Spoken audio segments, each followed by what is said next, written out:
새벽을 깨워 나오신 사랑하는 성도님들, 우리를 말씀으로 인도하시며 하나님의 행하신 그 일들을 맛보게 해주실 그 주님과 동행하는 귀한 하루 되어지기를 주의 이름으로 축복합니다.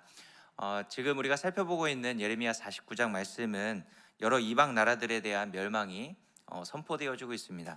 오늘은 다메섹과 게달과 하솔 그리고 엘람의 나라가 어떻게 멸망당할 것이며 또 그들의 나라가 왜 멸망당할 것인지에 대해서 잘 보여주고 있는 말씀을 우리에게 보여주고 있습니다. 먼저 23절에서 27절까지 말씀해 보면은 다메섹에 대한 심판이 나옵니다. 사실 다메섹에 대한 심판에 대해서 정확하게 왜 이들이 심판을 받는지에 대해서 나타나지진 않습니다. 그러나 25절 말씀에 보면은 다메섹에 대해서 즐거운 찬송의 성읍, 즐거운 성읍이라라고 이야기하면서 그들이 지금 즐거움과 쾌락에 빠져 있는 나라에 대한 모습을 보여주고 있는 것입니다. 육체적인 즐거움과 쾌락에 빠져 주권자이신 하나님을 인식하지 못하고 살아갔던 이 다메섹은 하나님의 심판의 대상이 되어졌던 것을 보여주는 것이죠. 그리고 게달과 하솔은 왜 멸망을 당했을까요? 게달은 이스마엘 민족이었고 아라비아의 종족들이었습니다. 하솔 사람들도 사막에 거주하는 사람들이었죠. 그들에게 이 바벨론 느부갓네살을 통하여서 폐허가 될 것이다 라고 이야기를 합니다. 사실 게달과 하솔도 명확하게 이 다메섹의 멸망처럼 그들이 멸망당해야 할 이유에 대해서 나타나지지 않지만은 오늘 본문의 말씀을 자세히 살펴보면 31절 말씀에 이렇게 이야기합니다. 여호와의 말씀이니라 너는 일어나 고요하고도 평안히 사는 백성 곧 성문이나 문빗장이 없이 홀로 사는 국민을 치라 라고 이야기합니다. 하나님께서 느부갓네살에게 지금 게달과 하솔에 대해서 고요하고 평안히 사는 백성, 성문과 문빗장이 없이 홀로 사는 백성이니까 너는 가서 그 백성을 치라 라고 명령해 주고 있는 말씀이 31절에 나타나집니다. 결국 게달과 하솔은 고요하고 평안함 가운데 사실 살아갔던 백성들이었습니다. 그들이 살아갔던 그 성은 어떠한 문빗장도 없이 외부의 침입에 대해서 전혀 걱정하지 않았던 평안함 가운데 살아갔던 이 게달과 하솔 주민이었죠.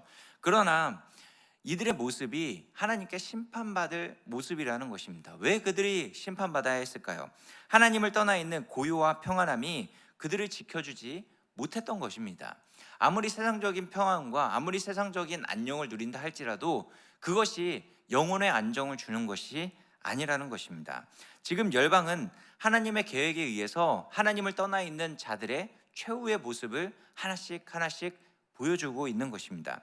그렇기에 지금 우리에게 중요한 것은 평안이 아니라 하나님의 계획하심을 인정하고 순종해 가면서 하나님께서 베풀어 주신 은혜를 붙잡는 인생을 살아가는 것이 더욱더 중요하다는 것을 오늘 게달과 하솔을 통해서 보여주고 있는 것입니다. 마지막으로 엘람은 어떤가요? 35절 말씀이면은 만군의 여호와가 이같이 말하노라 보라 내가 엘람의 힘에 으뜸가는 활을 꺾을 것이요 라고 말씀하고 있죠. 엘람은 전통적으로 활을 잘 쏘는 사람들이었습니다. 그렇기 때문에 그들은 전쟁에 능한 사람들이었죠. 전쟁으로서 힘으로써 자신들의 안정을 누리길 원했던 자들이 바로 엘람이었습니다. 자신들의 능력을 믿고 군사력을 의지하면서 살아갔던 사람들이 바로 엘람의 모습이었죠. 그러나 하나님께서 그들의 교만을 꺾으시고 그들의 능력을 없이 하는 그런 모습을 드러내 보여주시는 것입니다. 지금 오늘 본문에 나타나지는 다메섹이나 게달이나 하솔, 엘람의 멸망의 선포를 보면은 이 선포를 듣고 있었던 유다 입장에서는 어땠을까요? 여러 이방 나라들의 이 하나님의 심판에 대한 메시지를 듣고 있었던 유다 백성 입장에서는 사실은 속이 시원한 이야기입니다. 왜냐하면 지금 이 유다 땅을 중심으로 해서 여러 이방 민족들이 다 둘러 진치고 있는 모습입니다. 이 이방 민족들이 유다를 가만뒀을까요? 그렇지 않습니다. 호시탐탐 유다를 놀렸고 또 호시탐탐 유다를 괴롭혔던 민족들이었습니다. 그렇기 때문에 지금 하나님의 심판의 이야기가 선포되어지고 있다는 것은 유다 입장에선 굉장히 속 시원한 이야기이죠. 그러나 이 열방이 멸망당하는 그 말씀이 선포되어지고 있는 그 순간에 지금 유다의 모습은 어떤가요?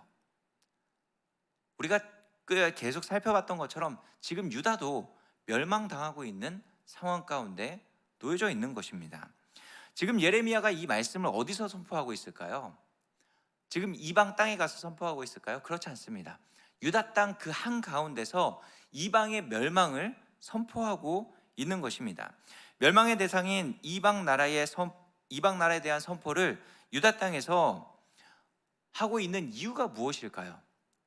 사실 지금 이 유다 백성들은 그들이 멸망당하고 있음에도 불구하고 이방 나라들이 추구하면서 살아갔던 그 모습을 동정하며 살아가고 있었던 것입니다. 이방 민족들이 추구하면서 흥황해 가고 있었던 그들의 삶의 모습, 또 그들이 누리면서 즐기고 있었던 그 삶의 모습을 유다 백성들은 흠모하면서 살아가고 있었던 것이죠. 그런데 지금 예레미야 선지자가 유다 땅 한가운데서 이방 민족들의 그 멸망을 선포하면서 너희가 그렇게 흠모하면서 살아갔던 이방 민족들의 그 멸망을 한번 봐라. 그들이 왜 망했는지를 잘 살펴보면서 그 심판의 이유가 무엇인지 깨닫고 돌이켜서 하나님을 붙잡길 원하는 모습이 그 가운데 담겨 있는 것입니다. 여러분, 이방 나라의 멸망을 선포받기 전에 이방 나라들이 추구하면서 나아갔던 그 모습이 얼마나 탐스러운 것들인가요? 다메섹을 보면은 육체적인 즐거움과 쾌락을 누리며 살아가는 모습이 얼마나 즐거워 보입니까? 그리고 게달과 하솔은 평안히 살아가는 모습을 보여주고 있습니다. 끊임없이 외부의 침략으로부터 고통당하고 있었던 유다가 이러한 평안을 원했을 것입니다. 엘람은 어떤가요? 그들의 화살의 힘으로 말미암아 경제적인 또 군사적인 강대국으로 살아갔던 백성들이었습니다.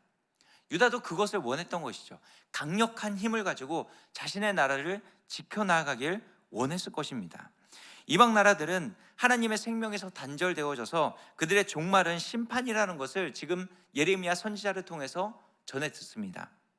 그럼에도 유다는 그것을 보지 못하며 여전히 다메섹의 모습을, 게달과 하솔의 모습을, 엘람의 모습을 따라가고 있는 모습을 보여주고 있다라는 것입니다. 여전히 그 이방 나라들이 가지고 있었던 것, 지금 자신이 누리고 있는 것은 보지 못하고 이방 민족들이 심판받고 있는 그것을 따라가고 그것을 흠모하며 그것을 얻기 위해서 애쓰고 발버둥치고 있는 모습을 지금 유다 백성들이 보여주고 있다라는 것입니다. 여러분, 지금 눈에 좋게 보인다고 해서 그들은 그 눈에 좋게 보이는 것을 쫓아 나아가고 있다라는 것이죠. 그런데 눈에 좋게 보인다고 해서 좋은 것이 아닙니다. 우리의 본성은 세상의 좋고 나쁨을 사실 구별하여 분별해낼 수 있는 능력이 굉장히 많이 약화되어져 있는 상태입니다. 본성이 약하기 때문에 진짜 좋은 것이 무엇이고 진짜 하나님의 뜻이 무엇인지 잘 분별해낼 수 없는 존재가 바로 우리라는 것이죠. 그래서 우리의 눈에 좋게 보인다고 해서 하나님도 좋게 여기실 것이라고 생각해서는 안 된다라는 것이죠. 하나님께서 예레미야 선지자를 통해서 말씀하여 주신 것처럼 이방 나라와 세상 나라를 바라볼 때 하나님의 생명에서 떠나 있는 최후가 어떤 것인지 깨닫고 세상을 동조하며 세상의 것을 취하기 위해서 우리는 살아가서는 안 된다라는 것입니다. 그렇기 때문에 우리에게 믿음이 필요한 것이죠.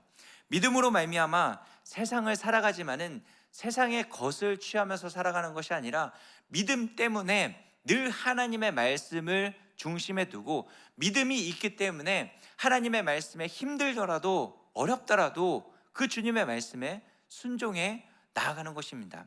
세상 모든 사람들은 세상의 것을 취한다 할지라도 나는 그 세상의 것이 없다 할지라도 행복할 수 있습니다. 믿음으로 선택하며 믿음의 길을 걸어 나아가야 되는 것이 우리의 삶의 모습이 되어져야 하는 것이죠. 아무리 세상의 것이 먹음직스럽고 보암직스럽다 할지라도 우리는 믿음으로 그것을 선택하지 않는 것입니다. 하나님께서 가장 좋은 것이라고 생각하는 것을 선택하며 나아가는 것이 우리의 삶의 모습이 되어져야 하는 것이죠. 그래서 우리는 하나님의 말씀이 무엇인지, 열방 가운데 하나님께서 어떠한 말씀을 이루어가고 계시는지 하나님의 말씀을 늘 중심에 두면서 하나님의 계획이 무엇이고 또 하나님의 뜻이 무엇인지 분별해 나아갈 수 있어야 되는 것입니다. 그때 우리는 눈에 좋게 보이는 것, 우리의 마음이 휩쓸리는 것을 선택하며 나아가는 것이 아니라, 눈에 좋게 보인다 할지라도 내 마음이 그것에 계속해서 마음이 쓰여진다 할지라도 그것을 선택하는 것이 아니라 하나님의 말씀을 선택하며 나아가고, 허탄한 것에 우리의 마음과 우리의 인생을 허비하면서 가는 것이 아니라 진리의 말씀을 세워 나아가는 그런 믿음의 삶을 살아낼 수 있게 될 것입니다. 그래서 그 말씀 가운데 우리에게 진짜 참 소망을 허락하여 주신 그 하나님을 붙잡고 믿음의 걸음 한 걸음 한 걸음 걸어 나아갈 수 있게 되어지는 것이죠. 여러분, 멸망이 선포된 이방 민족들이나 사실 우리나 별반 다름없는 멸망받아야 할 존재들입니다. 그러나 다른 것이 딱 하나 있죠. 이스라엘 백성들이 출애굽하면서 어린 양의 피로 말미암아 그들이 구원받았던 것처럼 우리에게도 예수 그리스도의 그 십자가의 은혜가 있습니다. 그것 하나 갖고 나아가는 것이 우리입니다. 그 예수 그리스도의 십자가가 있기 때문에 우리는 구원받았고 믿음의 삶을 살아낼 수 있게 되어지는 것이죠. 이 세상을 살아가면서 예수 그리스도의 그 십자가가 아니면은 우리는 단 한순간도 살아갈 수 없는 존재라는 것을 기억하면서 오늘도 이 믿음을 허락하여 주신 그 하나님의 은혜를 기억하며 세상의 것 바라보지 않고 세상의 것을 흡족해 하며 살아가는 것이 아니라 오직 우리의 구원의 길인 예수 그리스도의 그 십자가를 붙잡으면서 좁은 길이라 할지라도 믿음을 가지고 말씀에 순종해 나아가는 오늘 하루 되어지기를 주의 이름으로 축복합니다. 이렇게 기도하겠습니다.